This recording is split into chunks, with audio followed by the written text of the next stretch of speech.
요한복음 20장 1절로 18절까지 저와 여러분이 함께 교독하겠습니다. 요한복음 20장 1절로 18절까지 함께 교독합니다.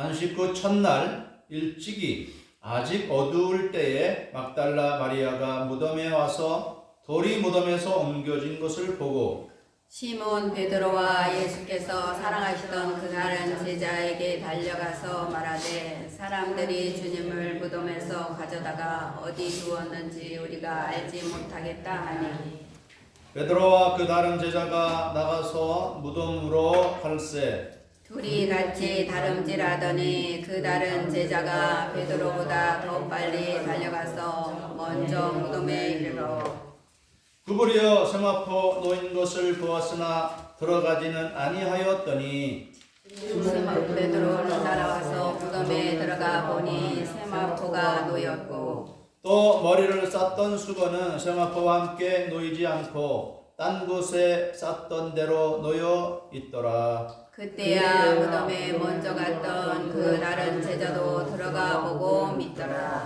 그들은 성경에 그가 죽은 자 가운데서 다시 살아나야 하리라 하신 말씀을 아직 알지 못하더라. 이에 두 제자가 자기들의 집으로 돌아다니라. 마리아는 무덤 밖에 서서 울고 있더니 울면서 구부려 무덤 안을 들여다보니 인원은 두 천사가 예수의 시체에 누웠던 곳에 하나는 머리편에 하나는 발편에 앉았더라. 천사들이 이르되 여자여 어찌하여 우느냐 이르되 사람들이 내 주님을 옮겨다가 어디 두었는지 내가 알지 못함이니이다. 이 말을 하고 뒤로 돌이켜 예수께서 오신 것을 보았으나 예수 신체를 알지 못하더라. 예수께서 이르시되 여자여 어찌하여 울며 누구를 찾느냐 하시니 마리아는 그가 동산지기인 줄 알고 이르되 주여 당신이 옮겼거든 어디 두었는지 내게 이르소서 그리하면 내가 가져가리이다. 예수께서 마리아야 하시거늘 마리아가 돌이켜 이들의 말로 나오니 하니 이는 선생님이라 말이라. 예수께서 이르시되 나를 붙들지 말라 내가 아직 아버지께로 올라가지 아니하였노라.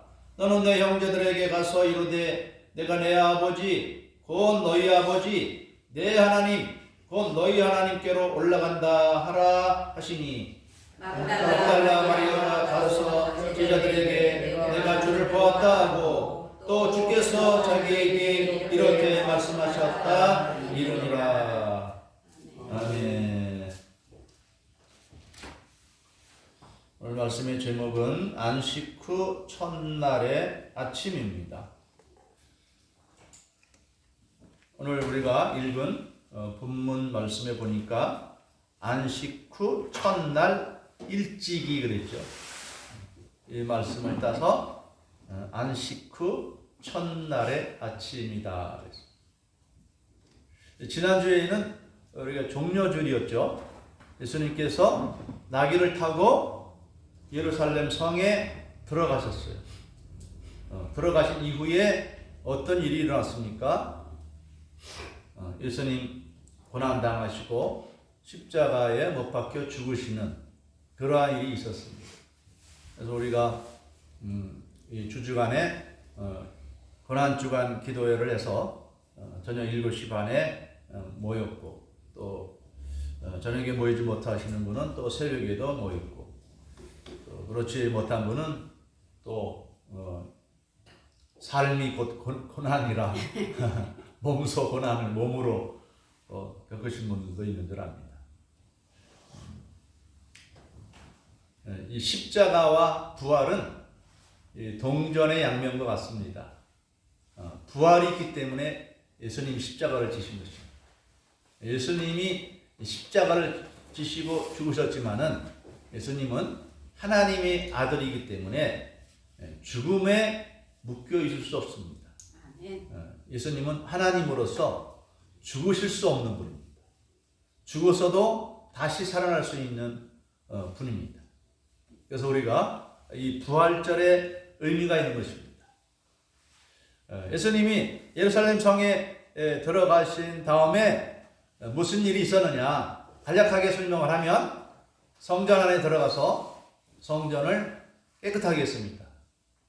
메시아가 왔는데 성전 안에 들어가 보니 성전 안에서 사람들이 기도하고 경건하게 있어야 되는데 성전에서 장사를 하고 있어요. 참을 수가 없죠. 거룩한 분노. 하나님의 전을 기도하는 것인데 장사하는 시장으로 만들어 놓은 제사장들과 또 거기서 장사하는 사람들, 또 물건 사고 파는 사람들, 예수님이 진노하셔서 폭력을 사용하셨는데 그건 예수님이 얼마나 분노하신지 알 수 있죠. 온유하신 하나님이 물론 사람에게 폭력을 하는 건 아닙니다. 돈을 둘러엎고 또 짐승들을 쫓고 그렇게 했습니다. 그 다음에 성전 안에서 또 사람들을 가르치시는 일을 하고 그 다음에는 예수님이 겟세마네 동산에 가셔서 그 전에 우리가 잘 아는 성찬, 우리가 지난주에 성찬을 했죠. 6월절 음식을 먹는 날인데 예수님께서 새로운 6월절을 만들어 주셨어요. 새로운 6월절. 옛날 6월절은 양고기 구워 먹고 또 쓴나물 먹고 또 빵을 만드는데 누룩을 넣지 않아서 이 아주 딱딱한 빵, 무교병을 먹는 그러한 절기인데 예수님은 재료를 바꿨습니다. 무엇을 바꿨습니까? 빵과 포도주로 바꿨습니다. 그래서 예수님이 십자가를 통해서 우리 인생들에게 새 생명을 주실 것을 나타내신 것입니다. 그리고 겟세마네 동산에 가서 기도를 하셨죠. 피땀 흘려 기도하셨습니다. 그리고 이제 유대인들에게 붙잡혀 끌려가서 가야바의 앞에 끌려갔는데 거기에서 공회가 열렸습니다. 사내들인 공회, 일종의 종교 재판소입니다. 거기서 예수님을 사형 언도를 했는데 그 사형 언도의 명목이 무엇입니까? 예수님이 신성 모독적인 말을 했다 그런 것입니다. 예수님이 하나님이기 때문에 내가 보좌 우편에 있는 것과 하늘 구름을 타고 오는 것을 너희가 볼 것이다. 그랬더니 신성 모독이라 하는 것이죠. 신성 모독은 우리 인간이 하나님의 이름을 모독하는 것을 말합니다. 그런데 예수님은 당신의 정체성을 그대로 말씀한 건데 그게 신성 모독입니까? 오히려 신성을 가지신 예수님 앞에 예수님을 신성 모독죄로 그렇게 정죄한 그가 신성 모독죄를 진 것입니다. 자기 앞에 계신 하나님을 알아보지 못하고 저를 모독하고 한 그런 말로만 모독했습니까? 정죄하고 침뱉고 손바닥으로 치고 하는 그런 행패를 부리면서 예수님을 모독했기 때문에 진정한 신성 모독자는 예수님이 아니라 자신들이죠. 자신들이 이 십자가 못 박혀 죽어야 될 죄를 범해놓고 예수님을 도리어 십자가에 못 박아 죽이라고 하는 그런 죄를 범하였죠. 근데 이 사형 언도는 했지만 집행할 권한이 없기 때문에 빌라도에게 가서 이제 아침 새벽부터 찾아가가지고 잠자는 빌라도를 깨워서 예수님을 십자가에 못 박으라고 그렇게 막 협박을 했죠. 그래서 빌라도는 예수님이 죄가 없는 것을 알면서도 십자가에 못 박아 죽이지 않으면 이들이 당장이라도 폭동을 일으킬 것 같고 폭동을 일으키면은 로마 총독으로서의 정치적 생명 또 신체적인 생명까지도 또 이제 끝날 수 있는 상황이 될지도 모른다는 불안감 속에서 이 빌라도가 예수님을 십자가에 못 박는데 그냥 못 박기 뭐 하니까 어떻게 했습니까? 대야에다가 물을 가져다가 손을 씻으면서 나는 무죄하다, 난 죄가 없다, 안 죽이려고 그랬는데 너희가 죽이라고 아우성을 치니까 내가 하는 수 없이 죽이는 거야. 그러면서 이 사람 핏값을 너희가 받아라 그렇게 말합니다. 실제로 죽인 거는 빌라도가 죽인 거죠. 그래서 우리 신앙 고백할 때마다 본디오 빌라도에게 권한을 받으사 장사 되었다고 이렇게 우리가 고백을 하지 않습니까?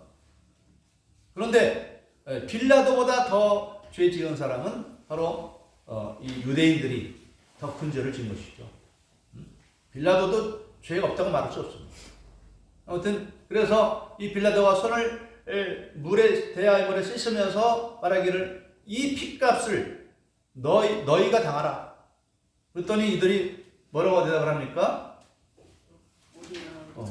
우리와 우리 자손들이 갖겠습니다. 그랬어요. 그 결과 이스라엘은 완전히 진짜 멸망을 당했습니다.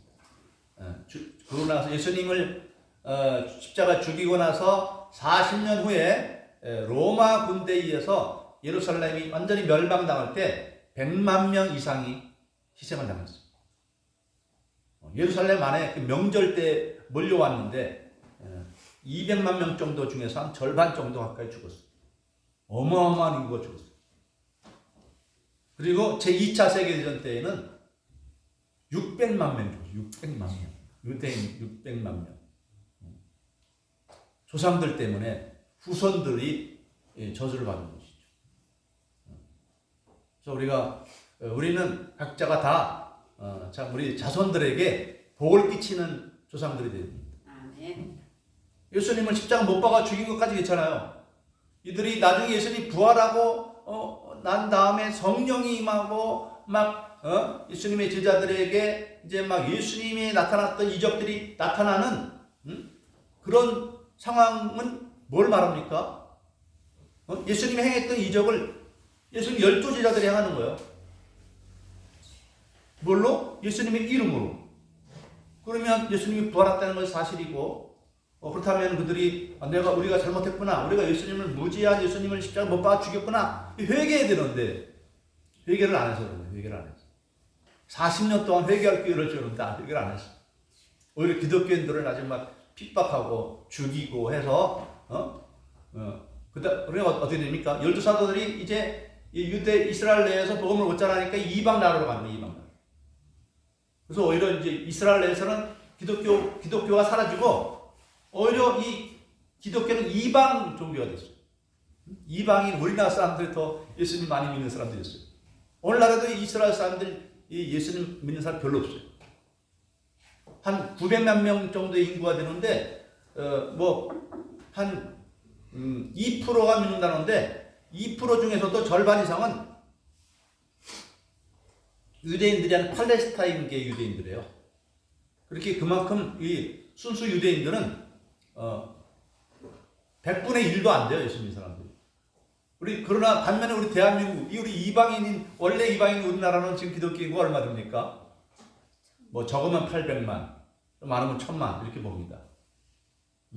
우리나라는 많게 보면 20%가 되고, 적게 보면 한 18% 정도 됩니다. 훨씬 많아요, 우리가. 예수 믿는 사람들이. 대한민국에. 아무튼 우리가 그 과정을 통해서 예수님이 십자가 못 박혀 죽으셨고 참 이제 예수님을 따르던 제자들은 이제 완전히 이제 실망에 빠졌죠.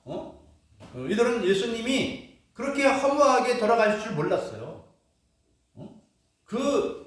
나사로를 죽은 가운데 살리신 그 능력이면 얼마든지 이 나라를, 이스라엘 나라를 자기 나라로 세울 것이라고 생각을 했는데 예수님만 믿고 따라다녔는데 3년 동안 따라다녔는데 자기 생업 다 포기하고 주님을 따랐는데 결과는 무엇입니까? 지도자가 사라진 거예요. 그 믿고 따랐던 지도자가. 그러니까 제자들은 완전히 멘붕이 온 건데, 멘붕이. 어찌할 줄 모르는. 이런 상황에 빠진 거예요. 뿐만 아니라 예수님을 하나님의 아들이요 메시아로 믿는 수많은 여인들이 있었어요. 여인들이 자기의 소유를 다 팔아서 예수님을 섬겼어요. 예수님 제자들 섬겼어요. 아무튼 식사하는 문제, 잠자는 문제, 옷을 세탁하는 이런 문제를 해결해 준 사람들이 여인들이 아니었을까 싶어요. 이렇게 아주 이 여인들이 귀한 일을 했는데 예수님이 이렇게 어이없이 돌아가셨으니 이들은 예수님이 그렇게 십자가 못 박혀 죽으실 거라고는 전혀 이 여자들도 상상 못했기 때문에 예수님이 돌아가셨지만은 장례를 치를 수가 없는 거예요. 준비된 게 있어야지. 그럴 때 다행히 이 아리마대 요셉과 니고데모라는 사람이 그동안 예전에는 예수님이 돌아가시기 전에는 자기들이 기독교인인 거 예수 믿는다는 걸 숨기고 살았던 사람들인데 예수님이 막상 십자가 돌아가시자 어떤 용기가 생겼는지 이들이 아주 담대하게 우리가 장례하겠으니 빌라도에게 가서 예수님의 시신을 우리에게 넘겨주시오 해가지고 이들이 장례를 치렀어요. 근데 우리나라는 그 무덤이 땅바닥을 파서 이렇게 그다음에 묻는 거잖아요. 왜냐면 우리나라 땅은 아주 옥토입니다. 옥토. 부드러운 옥토이기 때문에 삽질을 해서 툭 파면은 팍 파져요. 그런데 이 이스라엘 땅은 우리 같은 옥토가 아닙니다. 잘 땅이 안 파져요.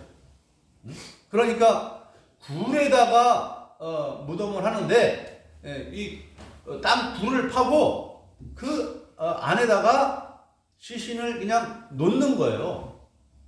이 세마포를 이렇게 쌓고 하는데 그 이전에 이 사람 몸에다가 그걸 뭐라고 그러죠? 그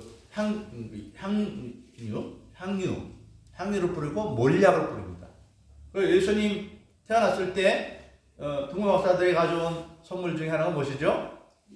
황금, 유황, 몰약이죠. 이 몰약이라고 하는 것이 일종의 방부제입니다. 그래서 이것은 상처를 치료할 때도 사용하고 또 이 시신을 처리할 때 그 몰약을 발라주고 그래서 그 시신이 빨리 썩지 않도록 그래서 몰약을 발라줘서 서서히 그 죽은 시신이 이제 썩어가도록 그렇게 하는 것입니다. 전혀 안 썩을 수는 없죠. 근데 서서히 썩어가도록 몰약을 발라주고 또 썩어가는 과정 속에서 냄새가 나잖아요.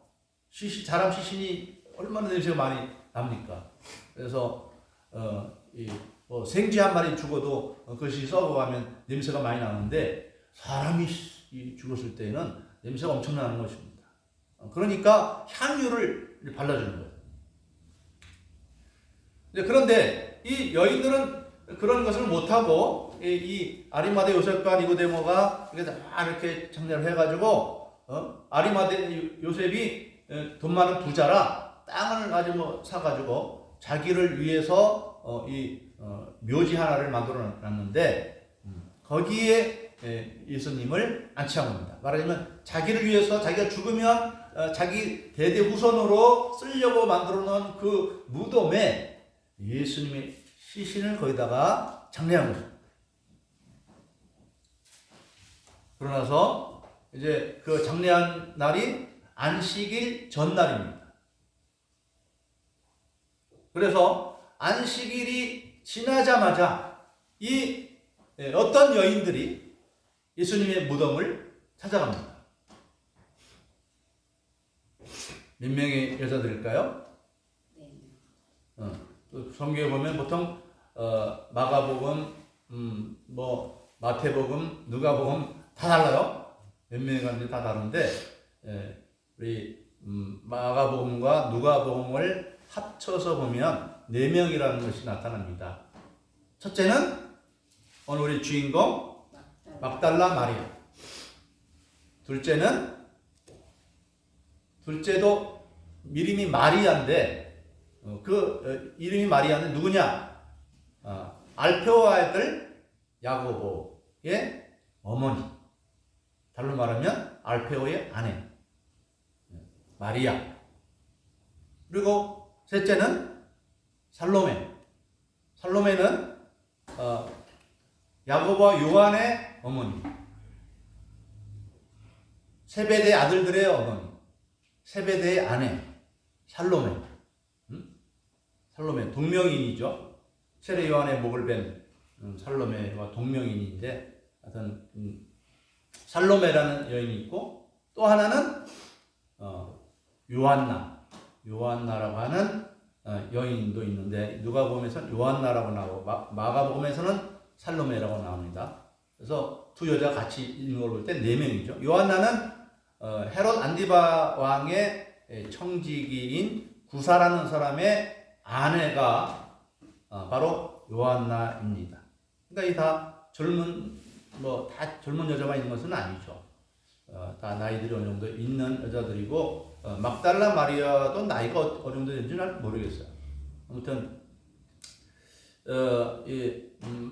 비교적 막달라 마리아는 젊은 여자였던 것으로 여겨지는데 이들이 이제 아침에 이 무덤으로 가면서 걱정을 했어요. 왜냐하면 아리마다 요셉이 그렇게 자기 이 묘를 그렇게 장례한 다음에 큰 돌을 굴려다가 망하는 겁니다.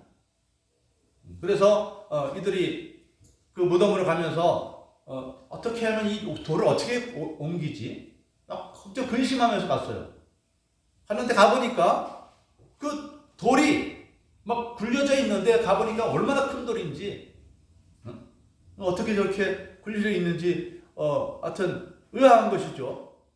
그래서 그 무덤 안으로 들어가 보니까 거기에 웬 두 사람이 앉아 있어요.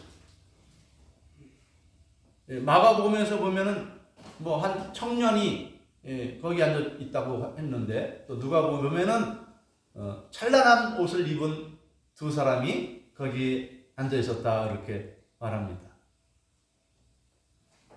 그래서 그 사람들이 뭐라고 말을 했느냐? 근데 천사죠. 결국 나중에 알고 보니까 천사였다는 것을 알게 되었는데 왜냐하면 이렇게 말합니다. 자, 누가복음에서는 뭐라고 말하냐면 누가복음 14장 5절과 6절, 7절에서 이렇게 말합니다. 어찌하여 살아있는 자를 죽은 자 가운데서 찾느냐? 여기 계시지 않고 살아나셨느니라. 갈릴리에 계실 때에 너희에게 어떻게 말씀하셨는지를 기억하라. 이르시기를 인자가 주인의 손에 넘겨져 십자가에 못 박히고 제3일에 다시 살아나야 하리라 하셨느니라. 천사들이 이런 말을 해주는 거죠. 또 마가복음에서는 또 뭐라고 그랬느냐? 놀라지 말라. 너희가 십자가에 못 박히신 나사렛 예수를 찾는구나. 그가 살아나셨고 여기 계시지 아니하니라. 보라, 그를 두었던 곳이니라. 가서 그의 제자들과 베드로에게 이르기를 예수께서 너희보다 먼저 갈릴리로 가시나니 전에 너희에게 말씀하신 대로 너희가 거기서 배우리라 하라. 예수님 살아나셨는데 왜 죽은 자 가운데서 그렇게 찾느냐? 너희에게 말씀한 대로 예수님은 다시 부활하셨다. 여기 계시지 않다. 그래서 이 네 여자들이 이제 제자들에게 알리러 가는 거죠.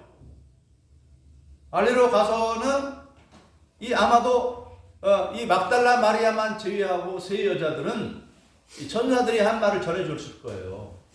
예수님 살아나셨답니다. 우리가 천사를 만났는데 천사들이 말해줬습니다. 예수님 살아나셨답니다. 먼저 갈릴리로 가신답니다. 이렇게 제자들에게 다 알려주었는데 이 막달라 마리아만 엉뚱하게 얘기를 합니다. 이 막달라 마리아는 이 베드로와 요한을 찾아가서 뭐라고 말합니까? 2절에 보니까 이 10장 2절. 자, 이 막달라 마리아가 베드로와 예수께서 사랑하는 그 제자에게 한 말만 우리가 읽어봅시다. 시작. 사람들이 주님을 무덤에서 가져다가 어디 두었는지 우리가 알지 못하겠다. 아니 천사들이 들은 말은 어디다 두고 예수님의 시신을 누가 가져가는지 모르겠어요. 엉뚱한 말만 하고 있어요 지금. 왜 그럴까요? 지금 이 막달라 마리아는 무덤 안에 예수님이 없는 것만 생각하고 천사들이 나타나 한 말들은 그냥 벌로 들었어. 벌로. 왜 그랬을까요? 정신이 하나도 없는 거지. 정신이 하나도 없어. 그래서 베드로와 요한은 이 막달라 마리아의 말만 듣고 뭐 예수님 무덤이 비었다니까 그럼 뭐 한번 가보자 해가지고 이 베드로와 요한이 막 담전해가지고 그 무덤에 도착했어요. 가까운 것은 아닌 것 같아요. 막 달려서 한참 가야 될 정도로. 그런데 이 젊은 요한이 더 빨랐어요. 같이 출발했지만 요한이 빨리 도착했고, 그런데 겁이 많아서인지 무덤 안에 들어가 보질 못하고 이렇게 밖에서 있는데 나중에 베드로가 뛰어왔죠. 뛰어와서는 베드로는 용감하게 무덤 안으로 들어가 봤어요. 들어가 봤더니 그 무덤 안이 어떻게 됐어요? 없어요. 예수님 시신이 없어요. 근데 예수님 시신을 쌌던 그 세마포 옷은 잘 이렇게 개어져 가지고 한 옆에 있는 거예요.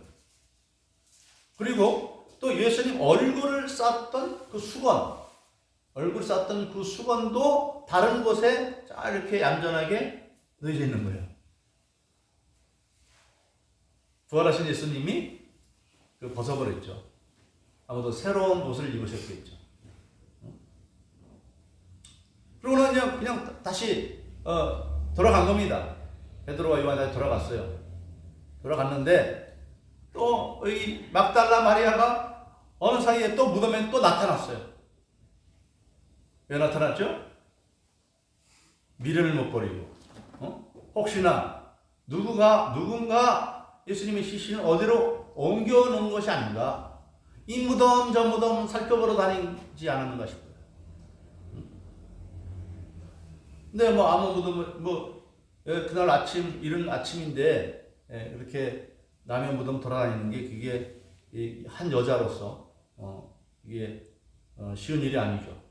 그래서 다시 예수님 누웠던 그 굴로 그냥 울며 돌아가고 울며, 오늘 말씀에 보니까 이 막달라 마리아는 굉장히 큰 슬픔에 잠겨 있어요.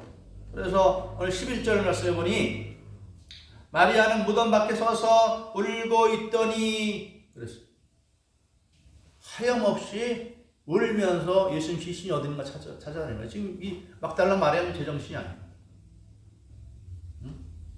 그러면서 울면서 구부려 무덤 안을 들여다보니 누가 있습니까?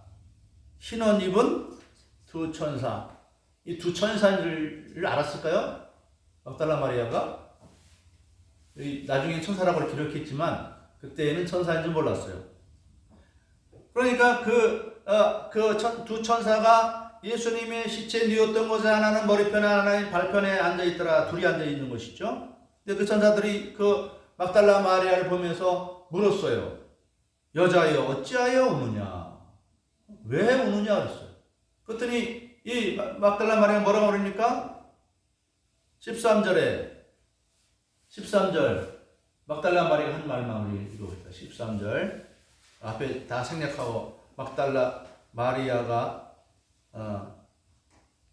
천사들에게 한 말이 무슨 말입니까? 사람들이 내 주님을 옮겨다가 어디 두었는지 내가 알지 못함이니이다. 여전히 이 막달라 마리아는 예수님의 시신을 누군가가 가져갔다고 생각한 거예요. 그래서 슬픈 거, 그래서 시신을 잊어버려서 도둑 맞아서 그래서 울고 있는 겁니다. 그러고서 다시 몸을 펴서 뒤를 돌아보니까 뒤에 어떤 사람이 딱 우두커니 서 있는데 그 사람도 묻는 거예요. 뭐라고 묻습니까? 여자여 어찌하여 울며 누구를 찾느냐? 그랬더니 마리아는 15절 말씀이 있습니다. 15절 말씀에. 그랬더니 그 마리아는 그가 동산직인 줄 알고 이르되 그랬어요. 자, 그 다음부터 함께 말하봅시다. 시작. 주여 당신이 옮겼거든 어디 두었는지 내게 이르소서. 그리하면 내가 가져가리이다. 그리하면 내가 가져가리이다. 예수님이 시신을 어디다 옮겨갔는지 말 좀 해주십시오. 예수님 시신만 찾고 있어 지금. 천사가 이미 다 말해줬는데도 지금 그 말도 듣지도 않고 예수님 시신 찾겠다고 그렇게 지금 앞에 서 계신 분이 부활하신 예수님인지도 모르고 예수님 시신을 찾고 있는 거예요. 그러니 예수님이 그때 이제 마리아 이름 부른다. 마리아야 그랬어요. 그랬더니 이제 그제서야 이 마리아가 자기 앞에 계신 분이 예수님이라는 걸 알았어요. 동산지기가 자기 이름을 알 리가 없잖아요. 또 예수님의 그 부드러운 음성 속에서 이 마리아는 자기 앞에 계신 분이 부활한 예수님이라는 걸 알았어요. 너무 반가워서 라보니 그랬는데 라보니가 무슨 뜻이라고요? 선생님. 선생님이었어요. 선생님. 평소에 그렇게 불렀던 것 같아요. 선생님. 때로는 주님 뭐 이렇게 부르기도 했는데 선생님 하면서 너무 반가워가지고 예수님 막 이렇게 막 가서 손을 잡으려고 했는데 예수님이 안 된다 그랬어요. 왜 안 된다? 17절 말씀. 예수님이 하신 말씀. 이렇게 읽어보겠습니다. 시작. 나를 붙들지 말라. 내가 아직 아버지께로 올라가지 아니하였노라. 너는 내 형제들에게 가서 이르되 내가 내 아버지 곧 너희 아버지 내 하나님 곧 너희 하나님께로 올라간다 하라 하시니. 아직 예수님이 부활한 다음에 하나님 아버지께로 먼저 가야 되는데 이 막달라 마리아 때문에 지금 발목 잡힌 겁니다. 못 가고 마가복음에 보면은 이 막달라 마리아는 어떤 여자냐? 7 귀신 들렸던 자라 그럽니다. 7 귀신 들렸던 자. 오늘날 우리식으로 말하면 미친 여자였던 거예요. 귀신 들려서 제정신 잃어버리고 미치면 무슨 죄를 못합니까? 아주 이상한 행동을 하죠. 그랬던 여자예요. 그러니까 말하면 심약한 여인이었던 것 같아요. 심약해서 자그마한 그 상처를 받고 거기에 흔들리는 그러한 여자. 그런데 지금 예수님이 십자가에 못 박혀 돌아가심을 보고서는 지금 이 막달라 마리아 상태는 지금 과거에 있었던 그 정신 이상이 되었던 그 경력이 그 트라우마와 다시 나오는 것 같은 그런 상황에 빠진 거예요. 그래서 예수님이 이 막달라 마리아를 두고 그냥 갈 수 없겠다고 판단한 것이죠. 그래서 예수님은 참 오늘 말씀처럼 아버지께로 올라가셔야 되는데 이 마리아를 위하여 울고 헤매는 이 마리아를 위하여 하늘에 올라가시기를 더디하신 것입니다. 이 막달라 마리아에 대한 예수님의 사랑과 그 배려가 얼마나 큰지를 나타내 주시는 것이죠. 그런데 그 바람에 이 막달라 마리아가 부활하신 예수님을 가장 처음으로 만난 부활의 증인이 된 거예요. 그래서 이제 이 막달라 마리아의 마음은 새로워졌어요. 절망에 빠져서 옛날에 있었던 그 정신적인 그 질병 가운데서 떨어질 뻔한 이 막달라 마리아에게 다시금 새로운 생기와 소망이 생긴 것이죠. 예수님은 부활하셨다는 거예요. 죽음으로 끝나지 않고 부활하셨다는 거. 예수님이 시신을 찾으러 다녔던 이런 상황에서 이제는 부활한 예수님을 이제 생생 눈으로 보고 기쁨과 감격에 사로잡혀가지고 제자들한테 가서 이제는 말하는 거예요. 예수님 살아계십니다. 예수님 말씀하시기를 예수님이 지금은 당장은 하나님 아버지 내 아버지 너희 아버지 이렇게 말합니다. 내 아버지 너희 아버지. 자, 우리가 예수 믿으면 예수님과 동격이 되는 것이 있어요. 무엇입니까? 하나님의 자녀가 된다는 점에서는 예수님과 동격이 되는 겁니다. 그래서 우리가 하나님을 아버지라고 부르죠. 아버지라고 부르고 예수님만 아버지라고 불러야 되는데, 신아들이신 예수님만 아버지라고 불러야 되는데, 예수 믿고 구원받은 우리들도 하나님을 아버지라고 부르게 하심으로써 예수님은 우리의 하나님이 되시고 오라버니가 되신 것이죠. 놀랍죠? 그래서 예수님을 우리가 친구라고 하는 것입니다. 네, 친구 대신 예수님, 그런 찬양이 있죠.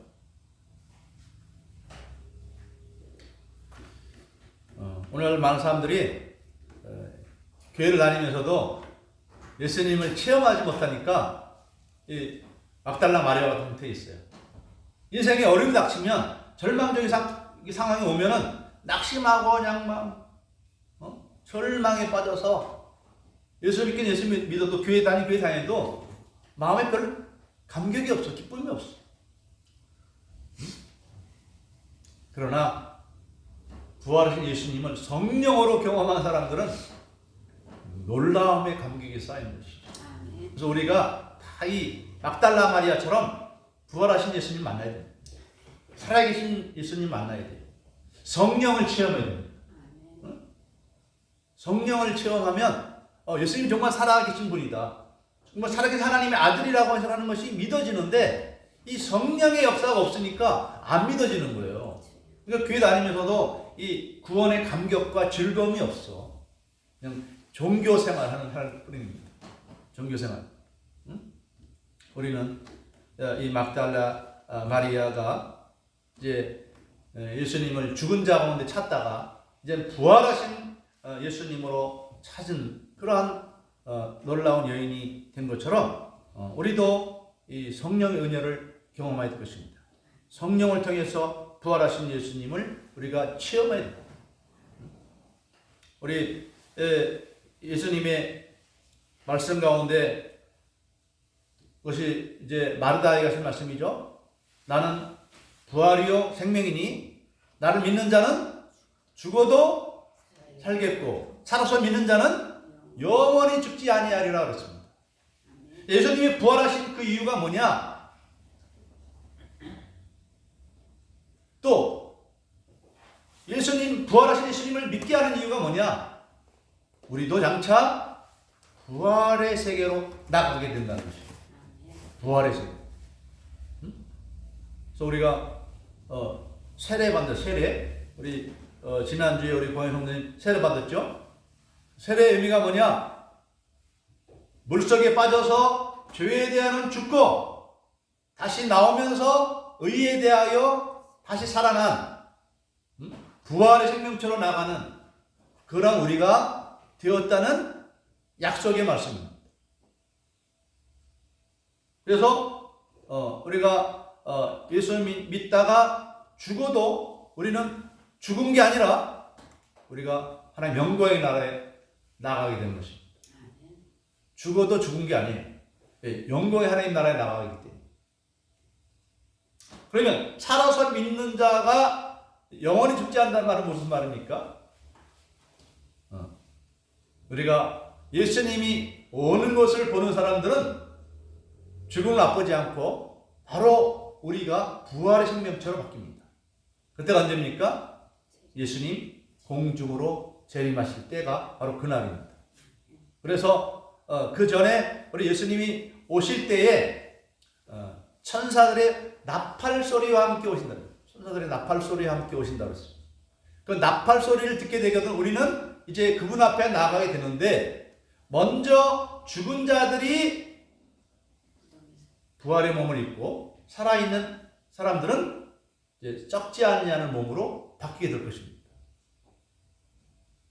아마 그 시대가 언제일지, 우리 지금 우리 환경학자들이, 과학자들이 말하는 바는 지금 지구가 이상 현상이 생긴답니다.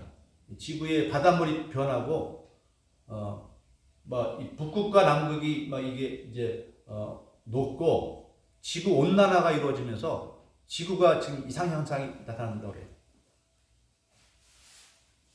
언제 이 지구가 멸망할지 모르는 그런 세계 말적인 삶을 우리는 살아가고 있습니다.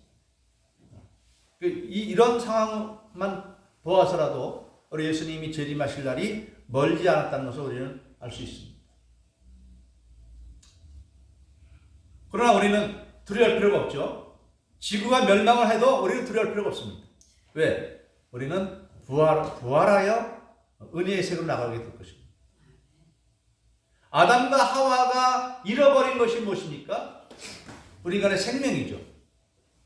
범죄하고 난 다음에 우리 인간은 사람과 같으나 곧 죽을 인생이 됐어요. 저로 말하면 멸망에 들어갈 수밖에 없는 인생이 되었는데 예수님으로 말미암아 우리는 죽을 우리의 몸이 죽지 아니할 몸으로 새롭게 우리는 변화되고 있습니다. 우리 예수 믿는 사람들은 부활의 생명을 약속받은 부활의 생명을 가지고 살아가는 인생들입니다. 이 사실을 우리가 깨닫고 이제 오직 우리의 삶의 목적을 하나님의 나라에 두고 그 말씀대로 좌로나 우로나 치우치지 말고 힘써서 믿음의 길을 달려가는 저와 여러분 되기를 주님의 이름으로 축복합니다. 아멘. 기도하겠습니다. 사랑의 하나님, 예수님께서 십자가를 지고 죽으셨다가 다시 부활하신 이유는 십자가에 우리의 죄를 못 박아 우리의 죄가 사함을 받으며 그의 부활과 함께 우리가 다시 살아나서 하나님의 영광의 자녀가 되고 영생하는 자녀가 되게 하시려는 우리 하나님의 놀라운 은혜가 우리에게 주어지게 하려고 예수님이 이 놀라운 일을 행하신 것을 우리가 알게 하여 주시옵소서. 그러므로 우리도 이제는 막달라 마리아가 부활하신 예수님을 만나고 나서는 변화되어져 기쁨의 삶을 살아간 것처럼 우리 하나님 이렇게 모든 성도님들 부활의 예수님을 통하여 성령님의 역사를 통하여 부활의 확신과 기쁨과 감사의 마음을 가지고 이 세상을 값지게 승리하며 살게 하여 주시옵소서. 감사드리며 우리 주님 예수님의 이름으로 기도하옵나이다. 아멘.